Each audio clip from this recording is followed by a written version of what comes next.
Good evening my dear class 11th के प्यारे प्यारे बच्चों, welcome to your favourite channel of Guru Nanak academy and passion tutorials. मैं आप सभी का स्वागत करता हूं क्लास 11th की फिजिक्स में चल रही एक बहुत ही इंपॉर्टेंट यूनिट जिसका नाम है unit number 7 bulk properties of matter के वीडियो लेक्चर नंबर 8। बिल्कुल सही सुना, आज का वीडियो लेक्चर गिनती में देखा जाए तो 8वां वीडियो लेक्चर है, यानी इससे पहले मैं 7 वीडियो लेक्चर्स आप सभी के साथ शेयर कर चुका हूं। और कोई भी ऐसा बच्चा जिसने इससे पहले के वीडियो लेक्चर्स को नहीं देखा है, मेरी उसको सजेशन है कि आप इससे पहले वाले वीडियो लेक्चर्स जरूर देखें, क्योंकि फिजिक्स एक ऐसा सब्जेक्ट है जिसे सीक्वेंस वाइज किया जाए तो आप हमेशा फायदे में रहेंगे। और आपको बताना चाहूंगा कि इससे पहले वाले पार्ट 7 वीडियो लेक्चर में मैंने शुरू किया था एक बहुत ही प्यारा टॉपिक जिसे हम कहते हैं हाइड्रोडायनेमिक्स। और हाइड्रोडायनेमिक्स का इंग्लिश वार्तालाप है liquids in motion. Liquids in motion मतलब कि जो लिक्विड्स हैं वो मोशन में हैं, वो रेस्ट पर नहीं है। जब लिक्विड्स रेस्ट पर थे तो हमने उनकी कुछ प्रॉपर्टीज के बारे में ऑलरेडी वीडियो लेक्चर्स पढ़ चुके हैं। अब हमने बात शुरू कर दी है तब जब लिक्विड्स मोशन में है, और लिक्विड जब मोशन में होते हैं तो उनके द्वारा अलग अलग विभिन्न प्रकार की प्रॉपर्टीज शो की जाती है, जिसमें सबसे पहली प्रॉपर्टी अगर मैंने आपको कोई पढ़ाई है तो उसे हम कहते हैं विस्कोसिटी। तो अगर आप में से किसी बच्चे ने मेरा विस्कोसिटी वाला वीडियो लेक्चर नहीं देखा है तो इससे पहले वाला विस्कोसिटी का वीडियो लेक्चर देखना ना भूलें। आज का वीडियो लेक्चर हम शुरू करने जा रहे हैं टॉपिक जिसे हम कहते हैं पॉइज़लीज फॉर्मूला। सवाल आता है सर, पॉइज़ली फॉर्मूला है क्या? आपको बताना चाहूंगा बच्चों, पॉइज़ली वही वैज्ञानिक है जिसने विस्कोसिटी के बारे में बहुत कुछ कहा था, और उसी वैज्ञानिक ने विस्कोसिटी की यूनिट भी पॉइज़ली रखी, लेकिन उसने विस्कोसिटी के अलावा एक और फॉर्मूला दिया जिसे हम कहते हैं पॉइज़ली फॉर्मूला। अब ये पॉइज़ली फॉर्मूला एक बहुत छोटा सा कॉन्सेप्ट है, एक बहुत छोटा सा टॉपिक है, एक बहुत छोटी सी बात है जिसे इस वीडियो लेक्चर में मैं आपको खत्म कराऊंगा और अच्छे से समझाऊंगा। हालांकि पॉइज़ली फॉर्मूला को दो तरीके से समझाया जाता है। एक, पॉइज़ली ने क्या कहा उसके बेसिस पे उसके फॉर्मूले को डिराइव किया जाता है। दूसरा, पॉइज़ली के फॉर्मूले को डायमेंशनल एनालिसिस के बेसिस पे भी डिराइव किया जाता है। तो कैसे किया जाता है उस पे आप दीजिएगा अपना पूरा ध्यान, ताकि ना होना पड़े आपको जरा भी परेशान। तो मेरे प्यारे प्यारे क्लास 11 के बच्चों, हम विदाउट एनी डिले शुरू करने जा रहे हैं हमारा आज का टॉपिक कि व्हाट इज पॉइज़लीज फॉर्मूला। यानी हम पढ़ने जा रहे हैं कि क्या होता है पॉइज़ली फॉर्मूला और क्या होती है पॉइज़ली फॉर्मूला की डेरिवेशन। तो हम लोग स्टडी करने जा रहे हैं कॉन्सेप्ट ऑफ, मेरी बात ध्यान सुनेंगे, concept of horizontal flow of liquid. ये जो कॉन्सेप्ट है, इस कॉन्सेप्ट को हम कहते हैं concept of horizontal flow of liquid, यानी लिक्विड का कैसा फ्लो, हॉरिजॉन्टल फ्लो। क्योंकि लिक्विड के हॉरिजॉन्टल फ्लो की बात हो रही है, तो इस हॉरिजॉन्टल फ्लो में जो मैं आपको फॉर्मूला पढ़ा रहा हूं उसे हम कहते हैं पॉइज़ली फॉर्मूला। बिल्कुल सही, आप इसे कह लीजिए पॉइज़लीज फॉर्मूला, यानी पॉइज़लीज फॉर्मूला हम पढ़ने जा रहे हैं। अब पॉइज़ली नाम के वैज्ञानिक ने जो फॉर्मूला दिया वो फॉर्मूला क्या कहता है, इसे समझाने के लिए एक छोटा सा डायग्राम बनाऊंगा। अब मेरी बात ध्यान सुनिए, ये मान लीजिए एक मेरे पास ट्यूब है। अगर आप नोटिस करें बच्चों, ये ट्यूब है और साफ पता चल रहा है कि इस ट्यूब की जो शेप है वो सिलिंड्रिकल शेप है। मान लीजिए कि यहां से पानी एंटर कर रहा है, यहां से पानी एंटर कर रहा है और पानी यहां से एंटर कर रहा है और पानी यहां से एग्जिट कर रहा है। यानी एक तरफ से पानी एंटर कर रहा है और वही पानी बहता हुआ, वही पानी बहता हुआ, वही पानी बहता हुआ, वही पानी बहता हुआ, वो पानी बहता हुआ बाहर क्या कर रहा है, एग्जिट कर रहा है। तो मेरे प्यारे प्यारे बच्चों, ये एक बहुत प्यारा सा कॉन्सेप्ट है जो आपको समझ आना चाहिए। ये मैं इस तरह से एक शेप बनाने की कोशिश कर रहा हूं ताकि आपको चीजें क्लियर हो सके। सुनेंगे मेरी बात, इसे हम मान लेते हैं इनपुट का पॉइंट जहां से पानी एंटर कर रहा है, इसे हम मान लेते हैं आउटपुट का पॉइंट जहां से पानी बाहर निकल रहा है, यानी पानी एग्जिट कर रहा है। पॉइज़ली ने क्या कहा? अब पॉइज़ली कहता है कि किसी भी अगर सिलिंड्रिकल ट्यूब की बात की जाए, किसी भी सिलिंड्रिकल, यानी उसने अपनी बातों को पूरी तरह से सिलिंड्रिकल ट्यूब पे ही फोकस करके बताया है। कोई और डिफरेंट प्रकार के पाइप या कोई डिफरेंट प्रकार के कंटेनर की बात नहीं कर रहा है, वो बात कर रहा है हॉरिजॉन्टल फ्लो ऑफ लिक्विड की। कि अगर किसी लिक्विड को किसी भी पाइप से या किसी भी ऐसे स्ट्रक्चर से जिसका सिलिंड्रिकल शेप है हॉरिजॉन्टली फ्लो करने का मौका दिया जाए, तो ऑब्वियस सी बात है कि एक तरफ से पानी एंट्री करेगा और दूसरी तरफ से पानी एग्जिट करेगा। सो व्हाट पॉइज़ली डिड, आपको बताना चाहूंगा Poisely studied, I repeat my sentence, studied the rate of flow of liquid. Rate of flow of liquid को स्टडी किया Poisely ने, जिसका मतलब होता है which means कि प्रति सेकंड कितना पानी का वॉल्यूम, प्रति सेकंड कितना पानी का वॉल्यूम बाहर आएगा, which means कितना पानी का वॉल्यूम बाहर आएगा प्रति सेकंड मेरे प्यारे प्यारे क्लास 11th के बच्चों। सो ये चीज आपके लिए समझना बहुत जरूरी है कि प्रति यूनिट वॉल्यूम कितना बाहर आएगा, तो इसे कहा जाता है rate of flow of liquid. यानी सिंपल शब्दों में कहूं कि volume divided by time, volume divided by time को कहा जाता है rate of flow of liquid. Rate of flow of liquid, इस क्वांटिटी को स्टडी किया किसने? इस क्वांटिटी को स्टडी किया पॉइजली ने। और पॉइजली कहता क्या है? पॉइजली ने कहा कि किसी भी एक पर्टिकुलर ट्यूब से जब लिक्विड बाहर आएगा तो प्रति यूनिट टाइम कितने वॉल्यूम का लिक्विड, कितनी वॉल्यूम मतलब कितना पानी बाहर आएगा, वो कुछ फैक्टर्स पे डिपेंड करता है। तो पॉइजली ने क्या, जरा ध्यान दीजिएगा, हम कह सकते हैं ही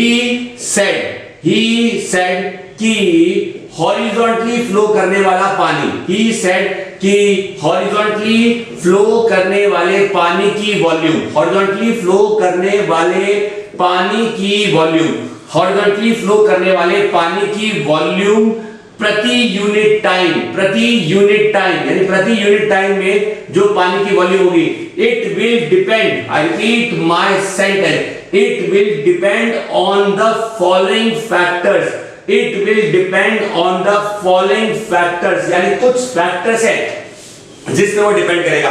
व्हाट आर दोज फैक्टर्स? सबसे पहला पॉइंट क्या कहा गया, मेरी बात बहुत बहुत ज्यादा ध्यान से सुनिएगा। सबसे पहला पॉइंट कहा गया कि जो वॉल्यूम है वो डिपेंड करेगी प्रेशर डिफरेंस पे। बिल्कुल सही बात है, यानी वॉल्यूम डिपेंड करेगा प्रेशर डिफरेंस पे। दैट इज, हम सिंपल शब्दों में कह सकते हैं कि V is directly proportional to P। ये तो कॉमन सेंस की बात है कि दोनों पॉइंट्स के बीच में प्रेशर का डिफरेंस होगा जितना ज्यादा पानी भी बहेगा उतना ज्यादा, प्रेशर का डिफरेंस होगा जितना कम पानी भी बहेगा उतना कम। मतलब क्या है इस बात का, सुन लो। इस बात का बहुत सिंपल मतलब है कि अगर इस तरफ प्रेशर ज्यादा होगा और इस तरफ प्रेशर कम होगा, तभी तो पानी will move from the region of high pressure to the region of low pressure. ये बात तो हम सबको पता है, कॉमन सेंस है, हम सब बेसिक लॉजिक तो लगा ही सकते हैं ना बच्चों। लेकिन सुनो मेरी बात ध्यान से, जब इस बात को पॉइजली ने बताया तो उसने एक फॉर्मूले में इसे फिट कर दिया, और वो फॉर्मूला क्या है उसी को बताने का ये पहला स्टेप है। तो पहला स्टेप उसने कहा, यानी पॉइजली ने कहा that volume or the amount of volume flowing per unit time or the rate of flow of liquid from point A to point B will be directly proportional to pressure difference, and that is why V is directly proportional to P। एक बच्चे ने मन में सवाल उठा लिया कि sir देखो वो तो ऑब्वियस सी बात है कि ये जो ट्यूब है इसमें प्रेशर डिफरेंस अच्छा होगा तो पानी आराम से फ्लो करेगा। लेकिन आपने कभी सोचा है बच्चों, क्या ये ट्यूब जितनी बड़ी मैंने बनाई है हमेशा इतना बड़ा पाइप हो ये जरूरी है? पाइप तो छोटा भी हो सकता है। एक बच्चे ने कहा हाँ, अगर पाइप छोटा हुआ तो उसमें पानी भी कम भरेगा, अगर पाइप बड़ा हुआ तो उसमें पानी भी ज्यादा भरेगा। यानी कहीं ना कहीं जिस ट्यूब के थ्रू वॉल्यूम ऑफ वाटर को फ्लो करने का मौका दिया जा रहा है, आई रिपीट माय सेंटेंस, यानी कहीं ना कहीं जिस लिक्विड को एक हॉरिजॉन्टल ट्यूब के थ्रू फ्लो करने का मौका दिया जा रहा है, उस लिक्विड की वॉल्यूम उस ट्यूब के एरिया ऑफ क्रॉस सेक्शन पे भी डिपेंड करती है। अगर वो ट्यूब चौड़ी होगी तो उसमें ज्यादा पानी भरेगा और ज्यादा पानी निकलेगा, अगर वो ट्यूब ज्यादा चौड़ी नहीं होगी तो उसमें कम पानी भरेगा और कम पानी निकलेगा। सो दूसरी बात जो पॉइजली ने कही वो क्या थी, ध्यान दीजिएगा। ये पहली बात थी। दूसरी बात उन्होंने कही कि that volume of water is directly proportional to radius का पावर 4। अब रेडियस का पावर 4 कैसे आया, इस बात के बारे में बहुत सारे बच्चे सोचते हैं, लेकिन मैं आपको इसका एक बहुत सिंपल सा लॉजिक बता देता हूं कि कुल मिलाकर 4 रेडियस है। 4 रेडियस कैसे हो सकते हैं? रेडियस तो बहुत सारे हो सकते हैं, हाँ रेडियस तो बहुत सारे हो सकते हैं, लेकिन अगर मैं एक वर्टिकल एक्सिस लेता हूं और एक हॉरिजॉन्टल एक्सिस लेता हूं, तो हॉरिजॉन्टल एक्सिस और वर्टिकल एक्सिस 2 डायमीटर है। हर डायमीटर के पास 2 रेडियस है, तो ऊपर की चौड़ाई, नीचे की चौड़ाई, दाएं की चौड़ाई और बाएं की चौड़ाई, अंदर तो है पानी की गहराई, ऊपर की चौड़ाई, नीचे की चौड़ाई, दाएं की चौड़ाई, बाएं की चौड़ाई, अंदर है पानी की गहराई। तो ये जो चार दिशाओं की चौड़ाई है या चार दिशाओं की जो विड्थ है उसे डिटरमाइन करने के लिए या उसके बारे में बताने के लिए या उसे इंपॉर्टेंस देने के लिए यहां पे लिखा गया that volume is directly proportional to radius का पावर 4। ये एक पॉइंट था, लेकिन एक और पॉइंट उन्होंने अपने दिमाग में सोचा और दुनिया को बताया। क्या? आप खुद सोच के देखो। माना कि प्रेशर बहुत अच्छा है, यहां ज्यादा प्रेशर लगेगा तो पानी यहां आ जाएगा, लेकिन अगर ये ट्यूब बहुत लंबी हुई, बहुत लंबी मतलब इसकी लेंथ अगर ज्यादा हुई, तो आपको क्या लगता है अगर इसकी लेंथ ज्यादा होगी तो आधे से ज्यादा टाइम तो पानी ट्यूब में रह जाएगा। मेरी बात समझ आ रही है? दोबारा बोल रहा हूं, अगर इस ट्यूब की लेंथ बहुत बड़ी हुई तो बहुत बड़ी लेंथ होने का मतलब कि जो पानी है आधे से ज्यादा वो कहां रह जाएगा? ट्यूब में ही रह जाएगा। तो अगर आधे से ज्यादा पानी ट्यूब में ही रह जाएगा तो बाहर क्या खाक निकलेगा? इसका मतलब कि लेंथ बड़ी होगी तो पानी कम बाहर गिरेगा, क्योंकि आधे से ज्यादा पानी ट्यूब में ही समा जाएगा। लेंथ छोटी होगी तो फटाफट से पानी एक तरफ से शुरू होगा और दूसरी तरफ से बाहर निकल जाएगा। खैर, मैं पानी की बात क्यों कर रहा हूं? एनी लिक्विड, कोई भी लिक्विड हो सकता है। एक बच्चे ने कहा what do you mean by कोई भी लिक्विड हो सकता है? अब आप ये मत कहो कि पानी जितनी आसानी से बह जाएगा उतनी आसानी से शहद भी फ्लो करेगा। हाँ, अगर आप इस ट्यूब में हनी डाल दो, शहद डाल दो या कोई भी विस्कस लिक्विड डाल दो, कोई भी ऑयल डाल दो, तो आपको क्या लगता है क्या वो लिक्विड आसानी से बाहर आ जाएगा? नहीं आएगा। इसका मतलब कि कहीं ना कहीं विस्कोसिटी भी एक इंपॉर्टेंट फैक्टर है जो ये डिसाइड करेगी कि पॉइंट ए से पॉइंट बी बाहर आने वाले लिक्विड की वॉल्यूम किस चीज पे डिपेंड करती है। ऐसा क्यों लग रहा है कि मैंने बातों बातों में दो चीजें सिखा दी। एक चीज मैंने सिखाई कि अगर लेंथ होगी ज्यादा तो बाहर आने वाली वॉल्यूम होगी कम। दोबारा बोल रहा हूं, सुन लो। अगर लेंथ होगी ज्यादा तो बाहर आने वाली वॉल्यूम होगी कम। और दूसरी बात, अगर विस्कोसिटी होगी ज्यादा तो भी वॉल्यूम होगी कम, क्योंकि विस्कोसिटी हुई ज्यादा मतलब लिक्विड का गाढ़ापन ज्यादा है।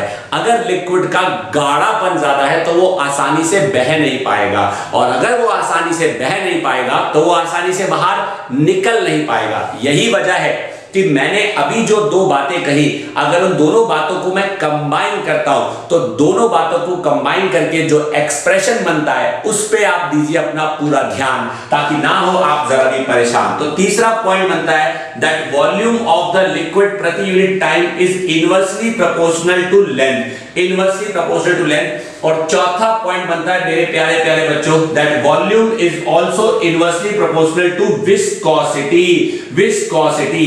अब अगर आप पूरी तरह से 1, 2, 3 और 4 इन चारों एक्सप्रेशन पे अपना ध्यान लगाते हो और चारों को मैं कंबाइन करता हूं, तो मैं यहां पे लिख रहा हूं, मैं यहां पे लिख सकता हूं मेरे प्यारे प्यारे क्लास 11th के बच्चों, combining all the 4 above expression, combining all the 4 above expression, यानी ऊपर के चारों एक्सप्रेशन को कंबाइन करके हमें मिलता है volume is directly proportional to pressure radius का पावर 4 अपॉन नीटा एल। मेरे प्यारे प्यारे क्लास 11th के बच्चों, एक बार मैं कहता हूं अच्छे से घूर लीजिए, मैं कहता हूं 2 बार पूछ लीजिए, अगर आ जाए फिर भी आपके मन में कोई सवाल तो मेरे प्यारे बच्चों मचा देना बवाल। सो मैं आपको जो पढ़ा रहा हूं वो टॉपिक चल रहा है हाइड्रोडायनेमिक्स, और हाइड्रोडायनेमिक्स में अगर मैंने कोई चीज आज शुरू करी है तो उसे हम कहते हैं the concept of horizontal flow of liquid. और the concept of horizontal flow of liquid में मैं आपको जो डायग्राम की मदद से समझा रहा हूं उसे हम कहते हैं Poiseuille formula. So this formula which determines the volume flowing per unit time. एक बच्चा कहता है अगर ये volume flowing per unit time है तो आपने नीचे टाइम क्यों नहीं लगाया? क्योंकि यहां पे मैं पर यूनिट टाइम में जो टाइम है वो सेकंड ले रहा हूं। तो याद रखना कि ये जो फॉर्मूला हमने निकाला है this is the formula of the volume प्रति सेकंड, और वॉल्यूम प्रति सेकंड को हम दूसरे शब्दों में रेट ऑफ फ्लो भी कहते हैं। तो एक तरह से हमने रेट ऑफ फ्लो के एक्सप्रेशन की डेरिवेशन कर ली। एक बच्चा कहता है सर आपने डेरिवेशन कहां करी है? आपने कॉन्सेप्ट समझाया और उस कॉन्सेप्ट को समझा के ये बताया कि वॉल्यूम वॉल्यूम वॉल्यूम किस किस किस किस किस किस किस किस किस किस पे डिपेंड कर रही है। तो जिस जिस जिस जिस जिस जिस जिस पे डिपेंड कर रही है आपने उसको फॉर्मूले में लगाया और आपने हमें बताया कि this is the formula of the Poiseuille's equation, और आप कह सकते हैं पॉइजनी फॉर्मूला, या फिर हम इसे सिंपल शब्दों में कह सकते हैं equation of rate of flow, जो कि आपको समझ आ रही होगी, मुझे पूरा यकीन है। एक बच्चे ने क्वेश्चन पूछा कि सर डायरेक्टली प्रोपोर्शनल के साइन को हटाकर क्या कोई कांस्टेंट नहीं लगता? यहां पे कांस्टेंट लगता है, जिसे पॉइजनीज कांस्टेंट कहते हैं। वो कांस्टेंट कैसे आया हम उसकी जानकारी नहीं देते हैं, ना ही उसकी जानकारी प्राप्त करने की हमें जरूरत है। तो मैं एक काम करता हूं, सीधा कांस्टेंट लगा देता हूं और आपको फॉर्मूला बताता हूं। तो कांस्टेंट लगाने के बाद जो फॉर्मूला बनता है वो बनता है v is equal to π/8 PR4 बटा नीटा L। Neeta means coefficient of viscosity. तो मेरे प्यारे प्यारे क्लास 11th के बच्चों, एक बार आप अच्छे से घूर लीजिए, है अगर मन में कोई सवाल तो आप मुझसे पूछ लीजिए। This is something very very important that I wanted each one of my class 11 student to understand the entire concept of Poiseuille's formula. इसे पॉइजनीज फार्मूला कहिए, इसे पॉइजनीज इक्वेशन कहिए, या आप इसे कुछ भी कहिए, ये चीज इंपॉर्टेंट है आपके लिए समझना, और ये चीज इंपॉर्टेंट है आपके लिए जानना। आई होप मेरे प्यारे प्यारे बच्चों को ये बात समझ आई। अब सवाल ये आता है, सर डेरिवेशन तो देखो इसमें आपने कुछ भी नहीं करी, लेकिन आपको याद होगा कि मैंने इससे पहले वाले वीडियो लेक्चर में जब पॉइजनीज फार्मूला का जिक्र किया था, तब मैंने आपको ये बात कही थी कि पॉइजनीज फार्मूला को हम डायमेंशनल एनालिसिस के एक एप्लीकेशन की मदद से भी डिराइव कर सकते हैं। डायमेंशनल एनालिसिस क्या है आप अच्छी तरह जानते हो, फिजिक्स की यूनिट नंबर 1 में डायमेंशनल फार्मूला की आपने कुछ एप्लीकेशंस पढ़ी है, और उन एप्लीकेशंस में से एक एप्लीकेशन है how to derive a formula of a given physical quantity if it depends on other physical quantities। यानी कैसे किसी एक फिजिकल क्वांटिटी का फॉर्मूला डिराइव किया जा सकता है अगर वो क्वांटिटी दूसरी क्वांटिटीज पे डिपेंड करती है। तो क्या मैं कह सकता हूं कि इस फॉर्मूला में वॉल्यूम बटा टाइम की क्वांटिटी, क्या मैं कह सकता हूं कि इस फॉर्मूला में वॉल्यूम बटा टाइम की क्वांटिटी डिपेंड कर रही है प्रेशर पे, डिपेंड कर रही है रेडियस पे, डिपेंड कर रही है कोएफिशिएंट ऑफ विस्कोसिटी पे, और डिपेंड कर रही है लेंथ पे। जी हां मेरे प्यारे प्यारे क्लास 11th के बच्चों, क्यों ना अब आपको मैं ये सारी की सारी बातें जो मैं बता चुका हूं नॉर्मल तरीके से, स्ट्रेट फॉरवर्ड तरीके से, उसे अब डायमेंशनल एनालिसिस की एप्लीकेशन के रूप में आपको समझाऊं। सो क्वेश्चन आता है एग्जाम में that state and derive Poiseuille's equation और पॉइजनीज फॉर्मूला डायमेंशनली, यानी डायमेंशनली इसे कैसे डिराइव किया जा सकता है वो मैं आपको बताने हूं जा रहा। मेरे प्यारे प्यारे बच्चों, है उम्मीद मुझे कि आप सभी को समझ आ रहा, तो दीजिए आप अपना पूरा अटेंशन ताकि ना हो आपको कोई जरा भी टेंशन। चलिए तो मैं इसे मिटा देता हूं, और डायग्राम अब जरूरत नहीं है बनाने की, क्योंकि डायग्राम बना के आपको समझा चुका हूं, और मैं अब डेरिवेशन करने जा रहा हूं किसकी? हम करने जा रहे हैं the derivation of Poiseuille's formula dimensionally. जी हां, हम करने जा रहे हैं derivation of Poiseuille's formula dimensionally. तो यहां पे मैं एक छोटी सी हेडिंग डाल देता हूं, और एक छोटी सी हेडिंग में मैं लिख सकता हूं derivation of Poiseuille's formula. Derivation of Poiseuille's formula, यानी पॉइजनी का जो फार्मूला है हम उसे डिराइव करने जा रहे हैं dimensionally. Derivation of Poiseuille's formula dimensionally, तो हम लोग डायमेंशनली डिराइव करेंगे, और डायमेंशनली कैसे डिराइव होगा, हम इसमें क्या करने वाले वो मैं आपको समझाने जा रहा हूं। इससे पहले कि वो समझाऊं, आपको फार्मूला बताता हूं। फार्मूला क्या है? जो formula, I repeat my sentence, जो फार्मूला हम ऑलरेडी निकाल चुके हैं, जो फॉर्मूला हम ऑलरेडी निकाल चुके हैं, यानी जो फॉर्मूला हम ऑलरेडी निकाल चुके हैं वो है एज फॉलोज। क्या फॉर्मूला है? V is equal to P R का पावर 4 डिवाइड बाय नीटा और साथ में L। मेरे प्यारे प्यारे बच्चों, आपको बताना चाहूंगा क्लास 11th के बच्चों कि यहां पे क्वांटिटीज कौन सी है। लेफ्ट हैंड साइड की जो क्वांटिटी है इसे हम कहते हैं वॉल्यूम प्रति यूनिट टाइम, यानी इसे हम कहते हैं वॉल्यूम प्रति यूनिट टाइम। वॉल्यूम प्रति यूनिट टाइम का मतलब हुआ कि इसे कहा जाएगा वॉल्यूम डिवाइडेड बाय टाइम। अगर इसे कहा जाएगा वॉल्यूम डिवाइडेड बाय टाइम तो इसके डायमेंशन क्या बनेंगे? इसका डायमेंशन बनेगा मीटर क्यूब पर सेकंड। आपको बता दूं एक और चीज, ये जो प्रेशर है और ये जो L है, इसे हम कहते हैं प्रेशर पर यूनिट लेंथ। इसे हम कहते हैं pressure per unit length. Pressure per unit length को फिजिक्स में एक और क्वांटिटी के नाम से पुकारा जाता है, इसे कहा जाता है प्रेशर ग्रेडियंट। जी हां, आपने बिल्कुल सही सुना, इसे कहा जाता है प्रेशर ग्रेडियंट, क्योंकि प्रेशर लेंथ के साथ बदलेगा। तो यहां पे हम सिंपल शब्दों में कह सकते हैं, सुनेंगे ध्यान से, सिंपल शब्दों में पहली बात क्या कहा हमने, rate of flow depends upon, rate of flow depends upon पहली quantity, it depends upon radius of tube जिसके थ्रू वो फ्लो कर रहा है। It depends upon viscosity of liquid, जो लिक्विड फ्लो करेगा उस पे डिपेंड करेगा। एंड तीसरी चीज, it depends upon pressure gradient, it depends upon pressure gradient. तो अगर ये क्वांटिटी इन तीनों पे डिपेंड कर रही है तो कैसे इसे लिखा जा सकता है या कैसे इसे लिखा जाएगा वो आपको मैं बताने जा रहा हूं। तो दीजिए अपना पूरा ध्यान। तो रेट ऑफ फ्लो यानी volume per unit time is directly proportional to radius का कुछ पावर ए, एंड हम कह सकते हैं प्रेशर ग्रेडियंट यानी P बटा L, P बटा L, P बटा L का पावर B, और हम कह सकते हैं नीटा कोएफिशिएंट ऑफ विस्कोसिटी का पावर C। अब सुनेंगे ध्यान से, वॉल्यूम बटा टाइम के डायमेंशन हो गए L cube and T-1 bracket close is directly proportional to, इसका डायमेंशन हो गया L और इसका पावर आ गया A। Pressure per unit length, pressure per unit length में प्रेशर जो होता है वो फोर्स अपॉन एरिया होता है। तो मुझे डायमेंशन याद तो है नहीं, मैं इसका डायमेंशन निकालता हूं। ये देखो, प्रेशर का फॉर्मूला होता है फोर्स अपॉन एरिया, फोर्स होता है m1 l1 t-2, एरिया होता है l2, कैंसल कैंसल, तो प्रेशर होता है m1 l-1 और t-2। ये वाली वैल्यू को यहां पुट किया तो मेरे पास आ गया m1 l-1 t-2 divided by l और ब्रैकेट क्लोज का power b। Coefficient of viscosity का भी डायमेंशन मुझे याद नहीं है। एक बच्चा कहता है सर कैसी बात कर रहे हो, आपको डायमेंशन याद ही नहीं है। कैसे याद होगा? क्या मैंने आप लोगों को याद करने के लिए कहा कभी? I never said. जो टीचर आपसे कहे कि डायमेंशन का फॉर्मूला रट लो, मैं कहता हूं वहां से आप हट लो। याद रखना प्लीज, नेवर एवर रटोफाई द डायमेंशनल फॉर्मूला। आपको निकालना आना चाहिए, 5 मिनट जाएंगे या 2 मिनट जाएंगे, लेकिन रटना आपको कभी नहीं है। मुझे भी याद नहीं है, आपको भी नहीं होना चाहिए।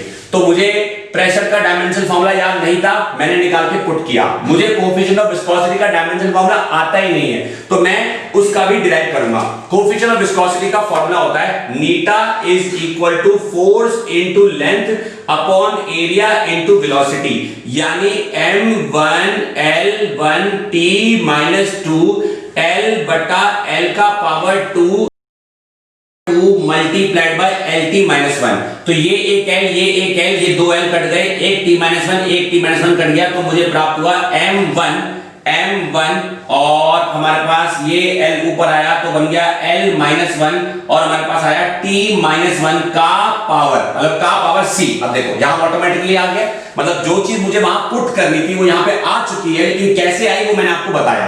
तो m1 l-1 t-1 का पावर C। चलिए आगे बढ़ते हैं, सिलसिला बढ़ाते हैं, हम कंटिन्यू करते हैं।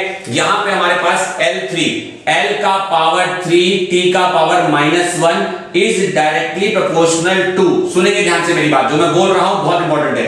L का पावर A ब्रैकेट में m का पावर 1, ये n ऊपर चला गया तो l-2 और t-2 का पावर B और ब्रैकेट में आ गया m1 l-1 t-1 का पावर C। एक बार देख लीजिए, 2 बार घूर लीजिए, है अगर मन में कोई सवाल तो मैं कहता हूं पूछ लीजिए।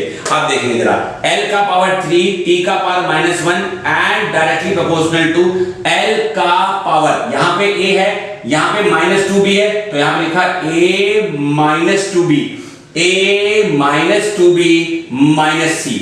और m की अगर मैं बात करूं तो m का पावर है यहाँ पे b और वहां पे है +c। अगर मैं t की बात करूं तो t का पावर है यहाँ पे हमारे पास -2b -c।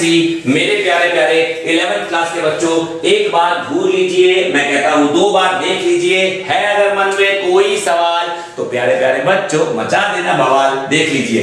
अब आपको पता है कि हम क्या करते हैं, चीजों को इक्वेट करते हैं। इक्वेट करने के लिए जगह बची नहीं है तो इसे हटा दूंगा। इसे हटा दूंगा, इसे भी हटा दूंगा ताकि जगह बनाऊंगा, और जगह बना के जो मुझे है सिखाना वो मैं बताऊंगा। जरा दीजिएगा पूरा ध्यान ताकि आपको चीजें समझ आए। हमारी डेरिवेशन चल रही है, तो डेरिवेशन में हमने शुरुआत करी कि rate of flow depends upon these three quantities. Rate of flow मतलब वॉल्यूम अपॉन टाइम, तो वॉल्यूम अपॉन टाइम डिपेंड करता है रेडियस पे, रेडियस का पावर a पे, विस्कोसिटी ऑफ लिक्विड नीटा का पावर c। मैं इसे यहां भी लिख सकता था, इसे यहां लिख सकता था, कोई फर्क नहीं पड़ता। प्रेशर ग्रेडियंट यानी p बटा l का पावर b, तो वॉल्यूम अपॉन बटा टाइम l क्यूब बटा t minus 1 directly proportional to r यानी रेडियस, l का पावर a। प्रेशर बटा l को मैंने निकाला और नीटा को मैंने पुट किया, ये हमारे सामने आया। अब हम इक्वेट करेंगे, मैं यहां पे लिख रहा हूं, यहां पे लिखूंगा after equating the power of dimension, after equating, I repeat my sentence, after equating left hand side and right hand side we get, एक बच्चा कहता है व्हाट डू यू गेट, हाँ ये बहुत अच्छा क्वेश्चन है, what do you get, we get d plus c is equal to 0, that is साफ साफ पता चल रहा है कि b is equal to minus c। चलो भाई ये पता चल गया, we get a minus 2b minus c is equal to 3। अब b किसके बराबर, माइनस c के बराबर, b किसके बराबर, माइनस c के बराबर, तो a minus 2 minus c is equal to 3, a plus 2c minus c is equal to 3, तो 2c में से c चला गया तो c बच गया, a plus c is equal to 3। एक हमें ये पता चल गया। तीसरी चीज क्या पता चलती है, तीसरी चीज आपको पता चलती है कि minus 2b minus c is equal to minus 1, लेकिन b किसके बराबर, माइनस c के बराबर, तो minus 2 into minus c, minus 2 into minus c is equal to minus 1, तो मेरे पास आ गया 2c minus c is equal to minus 1, या सिंपल शब्दों में कहूं तो मेरे पास आ गया c is equal to minus 1। अगर c माइनस 1 आया तो c की वैल्यू यहां पुट करता हूं और मेरे पास आता है a is equal to 3 plus 1, a 3 plus 1 यानी a comes out to be 4, a आ गया, c आ गया। अब b किसके बराबर था, माइनस c के, तो b किसके बराबर है, माइनस c के, यानी माइनस ऑफ माइनस 1 यानी प्लस 1, तो b is equal two plus 1 आ गया। मेरे प्यारे प्यारे 11th क्लास के बच्चों, जरा तीन चीजों पे आप ध्यान दीजिए। कौन सी तीन चीजें, पहली चीज c आ गया, दूसरी चीज b आ गया और तीसरी चीज a आ गया। अगर ये तीनों आ चुके हैं तो हम सीधा सीधा लिख सकते हैं, हम सीधा सीधा लिख सकते हैं, क्या लिख सकते हैं कि volume is directly proportional to, हमने r का पावर a माना था, तो r का पावर a मतलब क्या हुआ, r का पावर 4, और p बटा l को हमने b माना था, तो p बटा l का पावर क्या हो गया, 1, यानी p बटा l का पावर 1, और हमने नीटा की पावर को c माना था, यानी नीटा का पावर माइनस 1। सॉल्व करें तो हमें फॉर्मूला मिलता है v is directly proportional to PR4 बटा नीटा l। मेरे प्यारे प्यारे 11th क्लास के बच्चों, एक बार मैं कहता हूं अच्छे से घूर लीजिए, मैं कहता हूं अच्छे से देख लीजिए, है अगर मन में कोई सवाल तो मेरे प्यारे प्यारे बच्चों मैं कहता हूं मचा देना बवाल। This equation is called as Poiseuille's equation. This formula is called as Poiseuille's formula।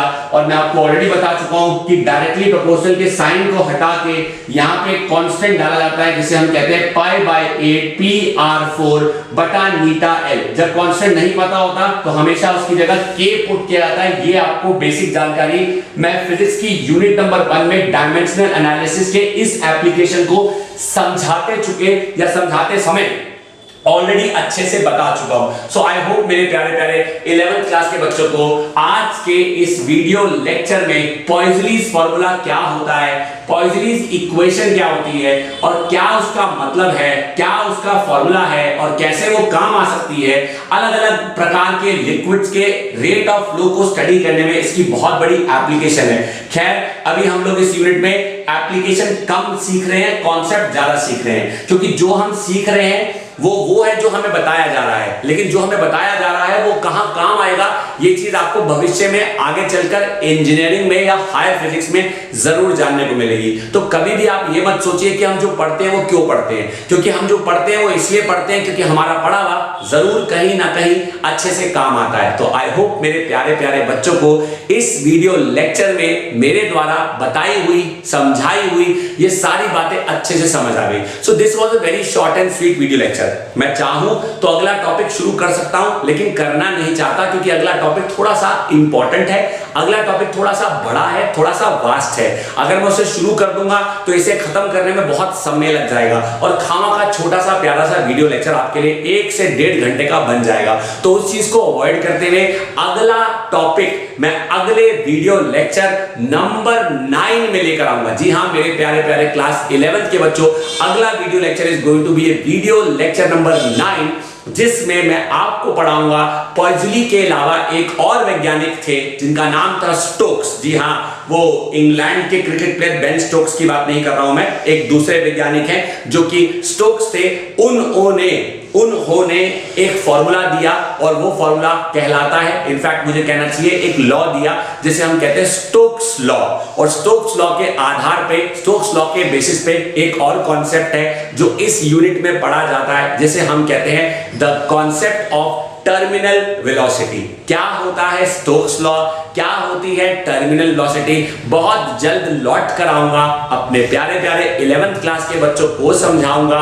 तब तक के लिए आप करिए थोड़ा सा इंतजार, मत करिए आप अपना समय जरा भी बेकार। अगर अभी तक आप में से किसी ने चैनल ही सब्सक्राइब नहीं किया है या वीडियोस को अपने दोस्तों के साथ शेयर नहीं किया है तो करना ना भूलें। वंस अगेन आपने अपने जीवन का कीमती वक्त दिया इस वीडियो लेक्चर को देखने के लिए, उसके लिए मेरी तरफ से आप सभी का तहे दिल से शुक्रिया। थैंक यू प्यारे प्यारे 11th क्लास के बच्चों।